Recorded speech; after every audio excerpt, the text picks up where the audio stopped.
निर्वाचित खासदार प्रतिभाताई दानोरकर आपण त्यांच्याशी बातचीत करणार आहोत। खरं तर महत्त्वाची लढाई होती चंद्रपुरामध्ये। खरं तर तुम्ही ही जागा मला मिळावी यासाठी तुम्ही काँग्रेसकडे आग्रही सुद्धा धरला होता आणि यानंतर विजय सुद्धा मिळवला। पहिली प्रतिक्रिया काय? नक्कीच ही लढाई लढत असताना मी कुठल्याही विकास कामावरती ही निवडणूक लढली नाही। हुकुमशाही विरुद्ध लोकशाही अशा पद्धतीची निवडणूक, संविधान वाचवण्याची ही निवडणूक म्हणून लढली।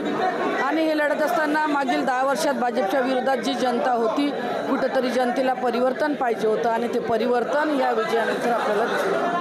नक्कीच, पण बाळू धानोरकर यांची कमी तुम्ही आता या लोकसभेच्या निवडणुकीमध्ये भरून काढलेली आहे। सुधीर मुनगंटीवार असं कट्टर आपण पाहतोय की एक मोठं आव्हान तुमच्या समोर होतं, मात्र हे आव्हान तुम्ही आता पूर्ण करत तुम्ही या मतदारसंघामध्ये विजय मिळवलेला। नक्कीच माझ्या पतीच्या निधनानंतर माझ्यासाठी सगळ्यात मोठं आव्हान हे होतं, पण हे आव्हान पेलत असताना सगळे पदाधिकारी कार्यकर्ते सगळे लोक माझ्यासोबत होते आणि आजचा हा विजय हा प्रतिभा दानोरकरचा विजय नाही तर समस्त जनतेचा हा विजय आहे। आमच्याशी बातचीत केल्यानंतर या त्या प्रतिभाताई दानोरकर आपण पाहतोय मोठा विजय त्यांनी चंद्रपुरामध्ये मिळवलेला। तर मग या संदर्भातील अधिक माहिती जाणून घेण्यासाठी तुम्ही मायमानव.com लॉग इन करा। कॅमेरा पर्सन अवधेश कोरीसह मी वैभव पाटील, मुंबई।